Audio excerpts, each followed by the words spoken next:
Bonjour, comment allez-vous? Vous allez bien? Ouais, ça va. Très bien, Dieu merci. Vous allez bien? Merci beaucoup. Ok. Comme vous voulez, hein. Donc, je sais pas où. Je mets où? D'accord.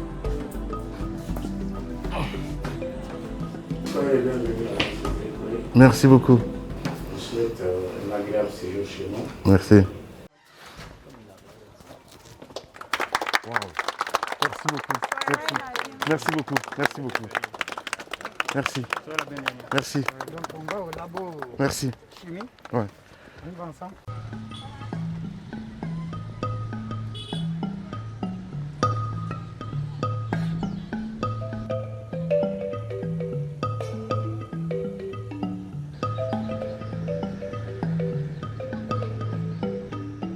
Dans ce laboratoire, nous évoluons dans l'analyse de l'eau et du sol. Ok. Vous avez quelques matériels ici. Ce kit-là, c'est sur ça qu'on fait l'analyse bactériologique de l'eau.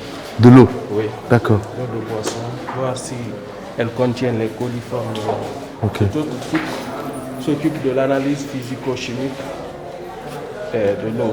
Wow. Cet autre kit-là. Là, c'est pour la détermination des ions dans l'eau, tels que le taux de fer, manganèse, ainsi de suite. Ok. C'est un photomètre. Cet autre-là, c'est avec ça on fait l'analyse de la salinité, la mesure de la salinité. D'accord. Et là, c'est pour les paramètres d'équilibre chimique. Ok. Maintenant, cet autre kit, c'est pour l'analyse du sol, Ok. les paramètres physico-chimiques. Bon, comme vous remarquez là, c'est des kits qu'on peut déplacer sur le terrain. Je vois. On a un problème de courant. Donc, c'est des kits qu'on peut utiliser au labo, tout comme sur le terrain. Donc, si on a une campagne à faire dans un village, il suffit de déplacer le kit et aller faire des mesures là-bas. C'est grâce à cet appareil qu'on parvient à déterminer la dose de réactif pour le traitement des eaux dans les stations de traitement. Il s'agit de prélever l'échantillon d'eau brute et placer dans ces béchets et préparer la solution mère qui doit être injectée, c'est-à-dire le coagulant, le sulfate d'aluminium. Donc vous ajoutez différentes doses dans ces 6 béchets. Là où vous obtenez le bon résultat par rapport au traitement, c'est cette dose qu'il faut répertorier sur le bassin. Donc on fait l'essai sur ça. On a une idée maintenant sur la dose qu'il faut injecter dans les gros bassins, dans les stations de traitement. Donc c'est sur ça qu'on fait l'essai. Donc ça nous sert aussi de faire des TP pour les étudiants, leur apprendre comment on fait. Il y a plusieurs matériels là, c'est pour le titrage acido-basique, la burette pour le titrage acido-basique. Si vous avez le DBO-mètre, la demande biochimique en oxygène ou la demande chimique en oxygène, c'est dans ça qu'on fait ces analyses. Donc en quelque sorte, ce sont ces activités-là qu'on fait ici.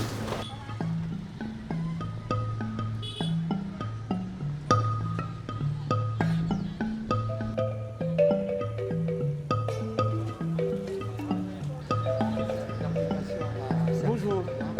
Comment allez-vous? Le centre de l'initiative présidentielle pour la connexion des écoles. Ok. Donc dans ce domaine, nous formons ici nos étudiants, surtout les nouveaux qui sont venus, qui n'ont aucune notion en informatique. Ok. Et nous avons principalement 4 logiciels de base. Ok. Parce qu'on commence d'abord par la base. Ouais. Et de là, on donne les cours de Windows, Word, Excel, PowerPoint. Parce que Ok. ce sont des logiciels qui sont souvent utilisés dans les salles de classe. Forcément, ouais. Et au-delà de ça, maintenant, il y a des formations en conception d'applications mobiles. On a des cours de cartographie que nous donnons ici. Carrément. Oui. Ok. Et il y a aussi les cours d'Excel avancé, et ainsi de suite. Il y a plusieurs applications que nous développons ici et que nous donnons. Félicitations. Non, félicitations. Je suis juste bluffé en fait parce que des initiatives comme ça, c'est vrai, on a fait un peu le tour des facs et tout, mais ça c'est juste exceptionnel. C'est bien. En 2 ans, ils ont fait ça. Oui, en 2 D'accord. ans déjà, ça a commencé au fait à fonctionner il y a 2 ans. D'accord, je vois. C'est ça. Et c'est autonome hein, parce que je vois qu'il y a une installation de... Oui, exactement. Il y a, ça, c'est le panneau solaire. S'il n'y a pas le courant, on utilise le panneau solaire pour faire la formation, Ok. pour ne pas interrompre.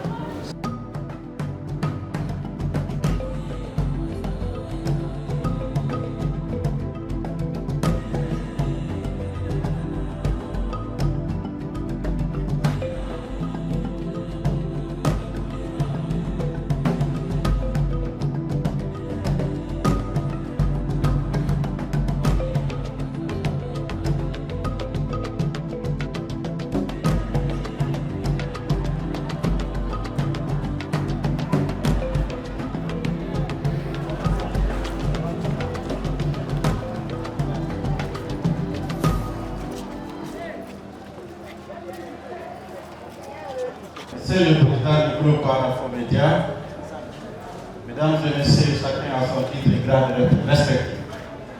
Permettez-moi de vous souhaiter une fois de plus, au nom de tous les enseignants du département de génie de l'environnement, et à mon nom personnel, la bienvenue au PDG du groupe Parafomédia et agréablement à notre compagnie. En effet, le département de génie de l'environnement est l'un des 4 départements de la faculté des sciences de l'environnement. Il est créé en 2001. La licence en génie de l'environnement est de type professionnel. Elle forme des ingénieurs de l'environnement capables d'identifier, prévenir ou résoudre des problèmes environnementaux dans les domaines de la pollution, de l'eau, de l'hygiène et de l'assainissement. Les diplômés de génie de l'environnement peuvent assurer plusieurs fonctions, dont entre autres responsable de station d'épuration d'eau, ingénieur en traitement des eaux, analyste environnementale, ingénieur en mesure de pollution, agent en eau, hygiène et assainissement, agent de santé et sécurité dans les industries, etc. Mesdames et messieurs, le département de génie de l'environnement œuvre dans le cadre de la gestion et de la valorisation des déchets en des objets de valeur. En témoignent les briquettes combustibles que vous avez là, s'il vous plaît, ainsi que les papiers plastiques qui ont été conçus par les étudiants lors des activités de salle. Ces papiers plastiques sont conçus pour remplacer les bois de soft et se conçus à travers la sciure du bois et le papier. Alors, quand nous travaillons dans les bureaux, au lieu de jeter les papiers, on peut les valoriser et concevoir ça pour remplacer les bois de soft et remplacer les liens.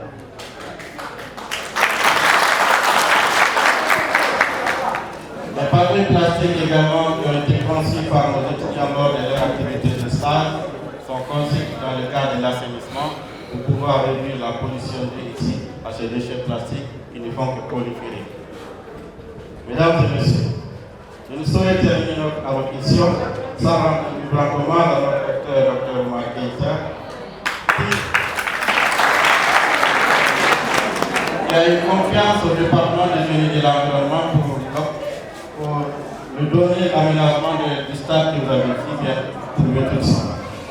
Mesdames et messieurs, permettez-moi aussi de remercier M. Lamine Girassi pour l'intérêt qu'il accorde à la 11e promotion du génie de l'environnement, car malgré son calendrier chargé, il a répondu favorable à la demande de ces jeunes qui aspirent tous à être comme lui. C'est pour nous, étudiants de la 11e promotion génie de l'environnement de l'Université des Zéro-Corée, un grand plaisir de vous recevoir dans l'enceinte du Temple du Savoir, qui, en un an, 5 mois, connaît une véritable mutation positive. En effet, Monsieur le Président, directeur général du groupe Parafomédia, notre volonté de vous choisir comme parrain de la 11e promotion du département génie de l'environnement n'est pas fortuite, car il tire son origine de votre engagement pour une jeunesse guinéenne responsable et résolument tournée vers l'entrepreneuriat. C'est toutes ces raisons qui justifient le choix sur votre personne à l'unanimité des étudiants de la 11e promotion qui voudrions adjoindre votre illustre personnalité à celle de notre promotion. En nom du comité d'organisation et en ma qualité de président, je voudrais du haut de cette tribune vous réitérer nos sincères remerciements pour votre présence, qui prouve à plus d'un titre l'intérêt que vous accordez à notre initiative, et ce malgré votre calendrier très chargé. Ce qui montre votre attachement aux actions de développement, à l'éducation, à la formation, à l'entrepreneuriat jeune et à l'information. Nous ne saurons terminer sans dire merci à M. Lamine Girassi, président directeur du groupe Parafomédia, pour sa disponibilité sans réserve à notre sollicitation.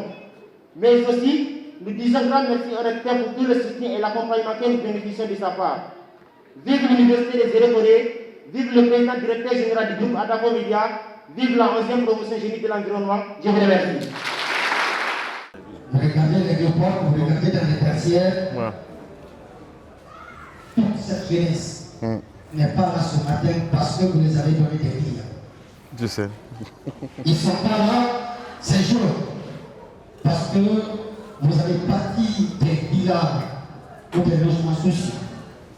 Mais ces jeunes sont là aujourd'hui parce que loin de vous, mais très proches de leur cœur par rapport à toutes les actions que vous menez dans le cadre du développement de notre patrie, dans le cadre de l'émancipation de notre pays, dans le cadre du couronnement du tricolore de notre nation,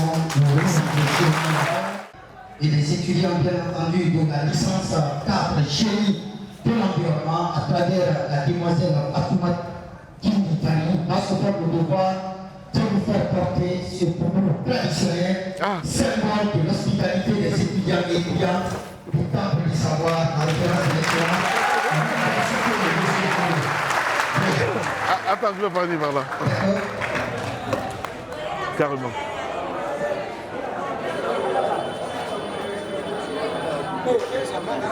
Carrément.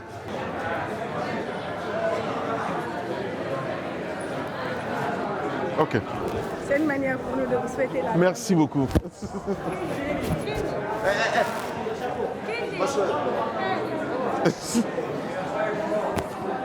Merci, j'espère que ça va aller. Waouh. C'est bon, ça va aller? Bonjour à tous. Quand on dit turbo, c'est un peu compliqué. Je ne sais pas où vient le surnom là. Parler de soi, c'est toujours difficile. Toujours difficile parce qu'on a l'habitude de poser des questions et on attend des réponses, même si on n'en a pas souvent, mais on continue à poser des questions. Quand on m'a demandé de venir à Zérékoré et surtout vous rencontrer, j'ai dit tout de suite oui parce que je pense que ça vaut la peine. Et on me pose toujours des questions, mais pourquoi tu ne donnes pas des cours dans les facs? Je dis, je ne suis pas un prof parce qu'on ne peut pas improviser en fait ce métier. Votre métier, ce que vous faites vous. Si on est à ce niveau aujourd'hui, avec le groupe Adafo Média, vous allez vous poser pas mal de questions, mais c'est vrai qu'il y a un responsable, c'est vrai qu'il y a quelqu'un à la tête. Mais si ils n'avaient pas une équipe, je pense qu'on ne sera pas à ce niveau aujourd'hui. Avec tout ce que vous avez suivi depuis juillet 2020 jusqu'à la date, évidemment. Par où commencer? Un rêve? Par où commencer? Un souhait? Une passion? C'est comme ça que je le dis. Quand je dis passion, parce que on peut se poser des questions, mais tu pouvais être, je ne sais pas, médecin, parce que peut-être tes parents avaient les moyens et puis tu pouvais te permettre de faire autre chose que le journalisme. Je ne serai pas journaliste, ça va étonner plus d'un, ou peut-être pas, parce que je l'ai toujours dit à la radio. Je suis fils de personne parce qu'à la base, je voulais être gendarme. Ça va étonner beaucoup de personnes. Pourquoi gendarme? Parce que j'aime défendre les plus faibles. Et de ce fait, comment faire en quelque sorte que tu puisses faire cela et que ça puisse toucher un plus grand nombre de personnes? Peut-être la vie a voulu aussi que ma grand-mère soit cette personne qui a peut-être tracé ce chemin que je suis en train de suivre aujourd'hui. Évidemment, c'était une ménagère, elle n'a jamais été à l'école, mais quelqu'un qui aimait beaucoup écouter la radio. À travers elle, je pense que le virus est passé et je m'étais juré, quoi qu'il arrive, un jour de créer une radio qui va porter son nom. Malheureusement, elle n'est plus de ce monde aujourd'hui. Et le départ de ma grand-mère peut-être a mis encore plus de pression dans ce que je voulais faire. La radio, même si évidemment les parents, je parle de mon père qui était contre à ce que je puisse choisir ce chemin, parce que on ne comprend pas, et quand on ne comprend pas souvent les parents, c'est de créer des obstacles. Est-ce que vous êtes fort dans votre tête pour tenir? C'est l'autre challenge aussi que vous devez vous fixer. Et c'est ce que j'ai fait avec ce que nous sommes en train de vivre aujourd'hui à travers le groupe Adafo Média. Quand je dis parler de soi, c'est difficile parce que je parle comme ça en pêle-mêle, dans le sens que des difficultés évidemment que j'ai vécues. Je pense que ce n'est pas la première fois de venir à cette université. Je suis venu une fois pour expliquer un peu le parcours, comment j'ai démarré et comment j'ai cru en moi pour y arriver. notre histoire ressemble un petit peu à un conte de fées, si je peux me dire ainsi. Conte de fées. Et quand je disais tout à l'heure que je ne suis fils de personne, dans le sens que tout simplement, moi, mes parents n'ont pas connu l'administration. Ma mère, elle est ménagère. Quand je dis ménagère, elle n'a jamais été à l'école, ma mère. Comme certainement d'autres mamans ici. Mon père était un commerçant. Donc ça fait que je viens dans un domaine où peut-être il s'attendait à ce que je dise, je vais être avocat ou je vais être médecin ou je vais être je ne sais quoi. Mais il ne s'attendait pas du tout à ça. Donc parce que pour lui, le métier du journalisme, c'est l'image aussi peut-être qui était un petit peu dans leur tête, à dire c'est des mendiants ou plutôt des fainéants, sans connaître qu'on peut être la voix des plus faibles, ou la voix des faibles, ou la voix des plus nécessiteux, si je peux me dire ainsi. Donc voilà, le temps est parti comme ça. C'est vrai que à Paris, c'était pas du tout facile. Quand je dis facile, dans le sens que quand vous connaissez déjà la position de votre père concernant ce que vous voulez faire ou ce que vous voulez faire, je pense que tous les moyens sont bons pour essayer de mettre les bâtons dans les roues pour ne pas avancer. Donc le combat qui était là, c'était d'abord comment le convaincre pour qu'il puisse accepter évidemment mon choix et surtout adhérer, même si ce n'était pas facile. Il fallait tous les jours poser les jalons, se remettre en question, peut-être donner trois fois plus de toi-même que ce qu'on peut faire normalement en quelques minutes.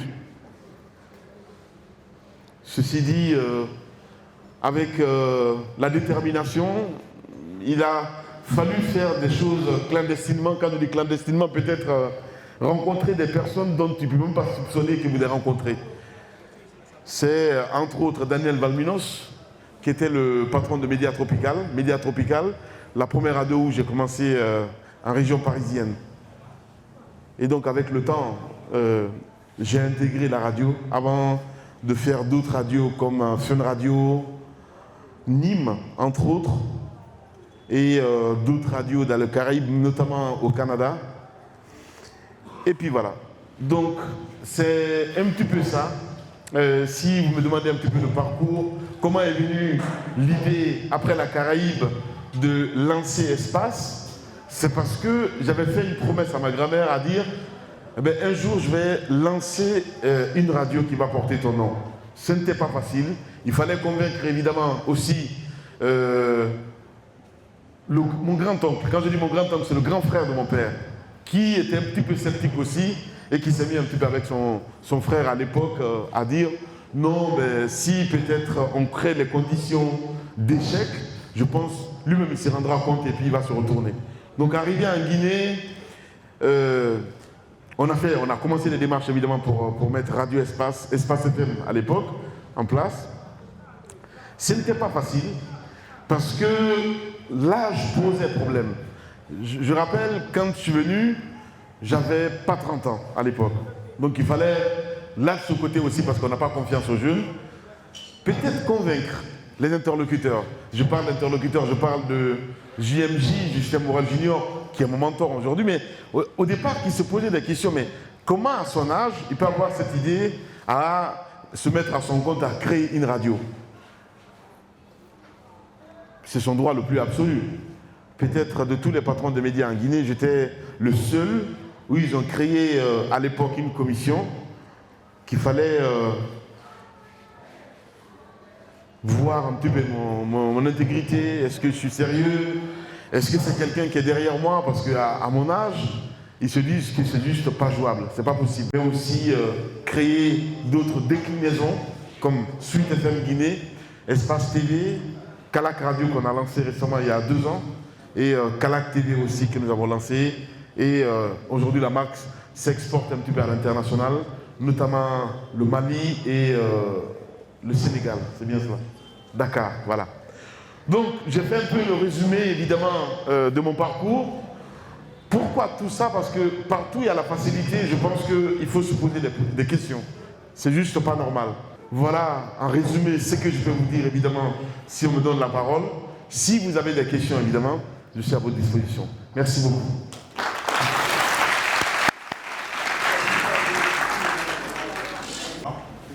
Le soir, c'est l'ami qui reste comme parrain de leur promotion. Pourquoi? Le génie de l'environnement est orienté vers la valorisation des déchets. Donc, dans ce sens, vers l'entrepreneuriat jeune. On a vu M. Lamy, monsieur qui fait une promotion de l'entrepreneuriat jeune. Et d'ailleurs, un modèle de réussite dans l'entrepreneuriat jeune, comme il vient de le dire. Au départ, personne ne le croyait qu'il allait réussir en tant que jeune. Pas parce qu'on ne voyait pas le talent en lui, mais on le voyait en tant que jeune. Et ces enfants également veulent évoluer dans ce sens. On vous a tous présenté quelques produits qui sont valorisables, qu'on peut soit commercialiser, que vous valorisez quand même, ou même vulgariser la technique pour que chacun puisse s'en approprier, afin que nous puissions réduire la coupe du bois de soft. Voilà toutes ces raisons qui nous ont poussés à accepter que cette promotion prenne M. Lamy comme étant leur parrain.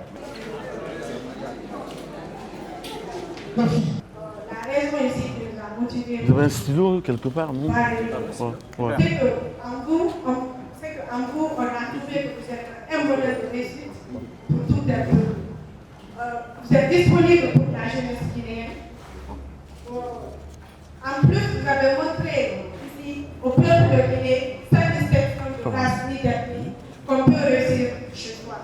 Dans la vie, toute personne de réussir doit avoir un modèle. Une personne à qui tu pourras prendre l'exemple pour pouvoir avancer dans ta carrière. Donc c'est pourquoi, comme nous avions dit, que M. Lamy Guirassy s'attache au développement, à l'entrepreneuriat et à la formation, que nous avons porté notre œil sur lui pour qu'il puisse parrainer notre promotion. Et en plus de ça, nous l'avons choisi comme étant le parrain de notre promotion parce qu'il fait la promotion de l'excellence à travers l'information. Nous sommes des sortants, nous avons besoin d'être informés sur le plan national, régional. Et comme nous sommes des ingénieurs, après avoir accueilli ces informations, nous pouvons apporter nos aides sur quel plan nous pouvons aider la nation guinéenne, sur quel plan nous pouvons aider notre région. Je vous remercie. Voilà, je pense qu'il va me prendre note parce que je vais poser beaucoup de questions à la fois. Voilà, ma première question, c'est que d'où Lamy Guirassy tire cette énergie. Où on s'appelle Lamy craquer, on voit Lamy se relever avec beaucoup plus de pluie, on se demande où Lamy tire cette énergie-là. Et la deuxième question, si je rappelle à l'émission 100 minutes pour convaincre, avant la rentrée de 2018, on a posé la question à Lamy, est-ce que vous allez faire la politique? Lamy n'a dit que je ne sais pas. En 2019, on pose la même question à Lamy, il dit qu'il ne faut jamais dire jamais. Est-ce qu'en 2021, quand on va poser la question à Lamy, il va dire que je n'ai pas de politique? Merci. Je pense que c'est la passion. Ceux qui me connaissent, et ceux qui connaissent, ceux qui savent ma détermination, surtout quand on est déterminé, je pense qu'on peut faire des miracles. D'où je tire cette énergie, c'est la passion. C'est surtout vous qui m'écoutez, qui me regardez à la télévision. Je dis, vous laissez votre temps pour me suivre. Souvent même malade, évidemment, je viens à la radio. Et pour moi, c'est un contrat social juridique avec les auditeurs et les téléspectateurs.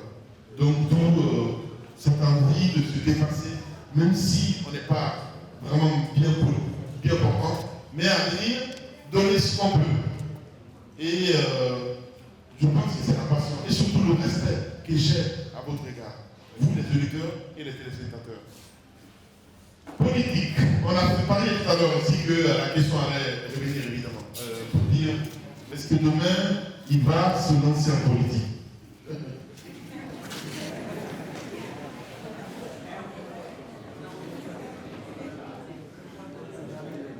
Est-ce que demain,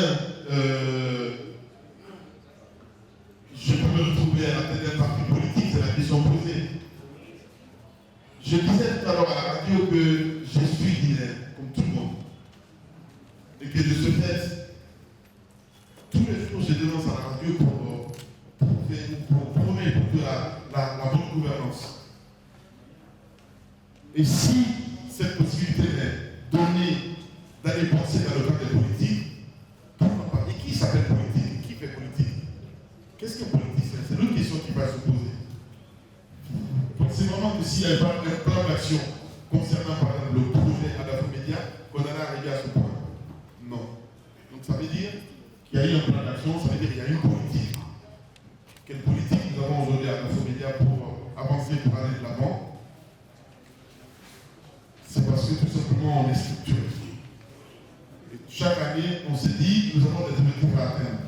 Pour ne pas noyer le poisson comme vous dites, est-ce que demain, il faut s'attendre à me voir à la tête d'un parti politique? C'est la question posée.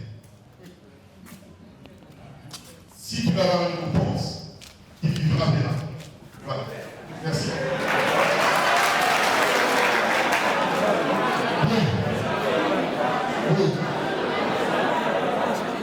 Lamine, c'est une personne qui se fait remarquer dans l'émission.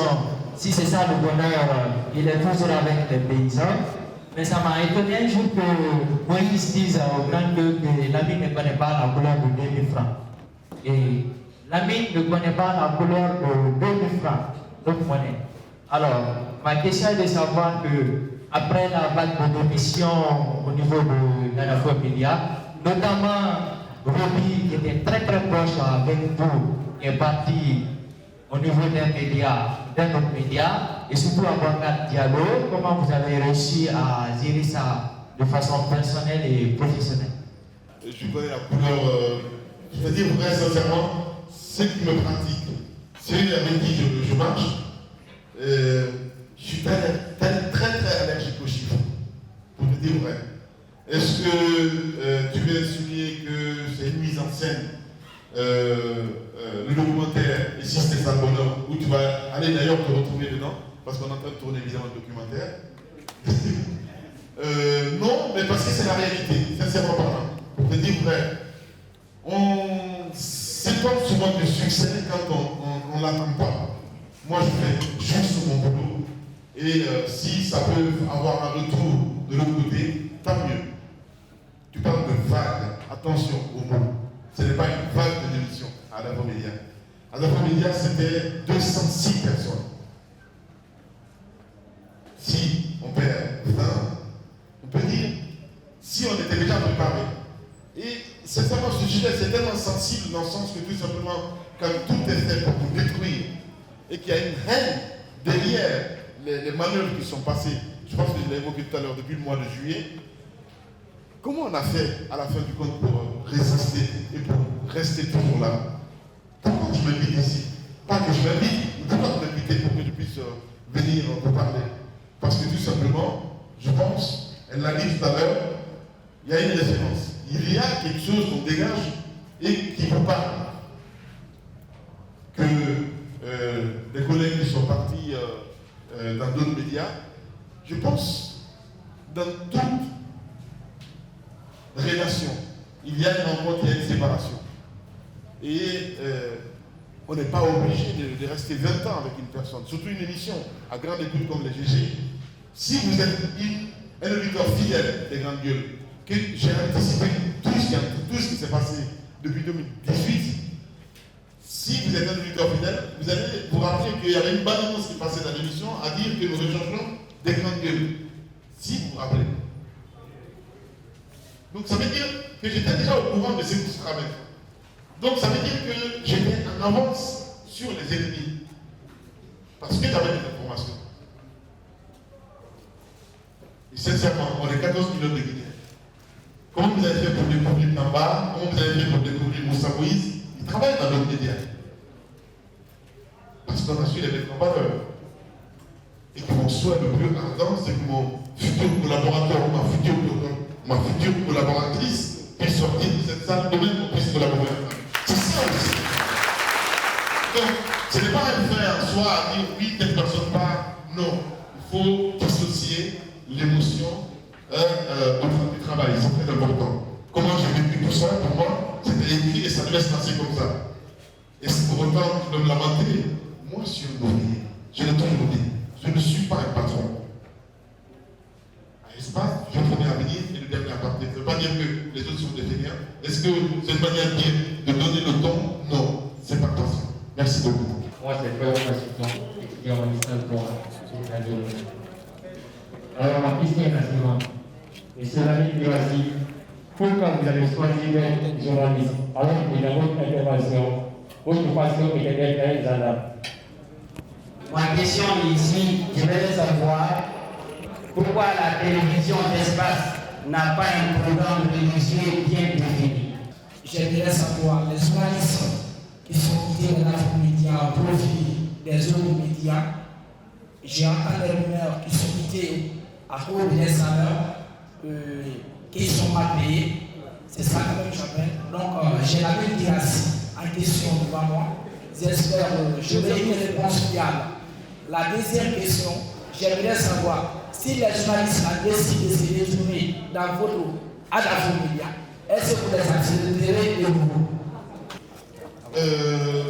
Une radio, télévision, c'est d'abord une grille des programmes. Et ça, c'est très important. Et j'ai l'habitude de dire aussi que une radio qui marche, c'est parce qu'on a un bon programme. Si le programme, évidemment, ne sait pas, vous n'allez pas vous écouter et vous n'allez pas vous regarder à la télévision. À Espace, nous avons des programmes religieux à l'antenne, je parle de la télévision. Parce que peut-être ce n'est pas diffusé la nuit que nous appelons le prime time, gros point de progression, mais et les chrétiens, le programme gospel est diffusé tous les dimanches à 9h, et pour les musulmans, je pense que vendredi, juste après le journal de l'Église. À la télé. Voilà. Donc dans l'après-midi. L'autre question, salaire, c'est qui t'a posé. Voilà. Tu vois, ton profil m'intéresse en fait, je parle avancer là. Oui, je sais. Bien. Ton profil m'intéresse, tu sais pourquoi? Parce que les rumeurs, ça peut faire le tour du monde. Tu vois ce que je veux dire? Je pense, sincèrement, je ne pense pas si tout à l'heure tu m'as vu en train de parler avec un journaliste, c'est vrai, un journaliste d'espace ici. C'est-à-dire que les gens ne sont pas payés. Lui, les journalistes d'espace. Je pense que le mieux, ça serait que je retourne directement à la question. Est-ce que c'est un problème de salaire et les gens sont partis? Non. Aucun travailleur du groupe Alpha ne peut dire un jour, la vie, il doit 1 mois ou 2 mois de salaire. C'est pas possible. Tu commences à le dire. Maintenant, évidemment, toi, tu es là aujourd'hui, on se le plus attendre après la fac, que tu puisses trouver un boulot et que ton premier boulot, on te dit, on va donner 100 000. Et quelqu'un débarque à dire non, mais vous voulez que ça je vais donner 1 million. Tu vois ce que ça fait. Même si tu n'es pas, comment dire ça, sûr de ce que tu es en train de faire, mais tu peux poser des questions. Et c'est ce qui s'est passé en fait. Ce ne sont pas, je veux dire, des choses naturelles qui sont passées, pour te dire la vérité. Ok? Voilà. Le retour, est-ce que demain s'il veut retourner à l'espace, est-ce qu'il veut vous poser? C'est ça qu'on parle. Pour moi, quitter, c'est comme les joueurs de football.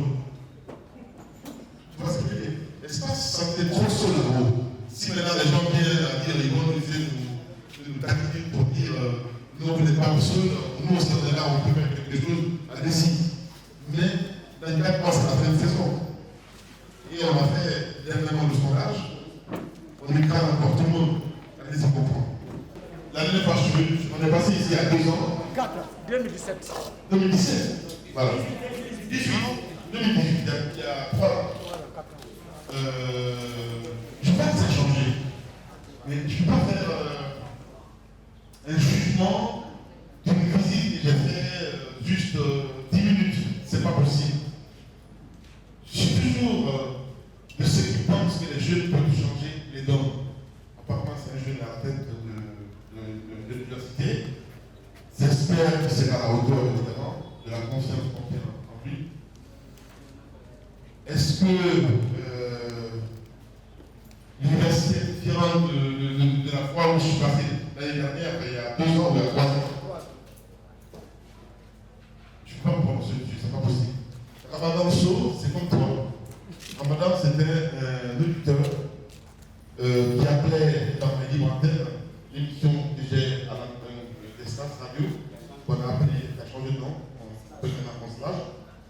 Et il appelait à la radio. Lui, d'ailleurs, comme Condé, qui est décédé aussi, Condé et compagnie. Donc, le profil m'a intéressé, ça m'a parlé, et quand ils sont venus, j'ai demandé à Ramadan si je pouvais avoir un programme à l'antenne qui va parler de nous, toute la maison de nous.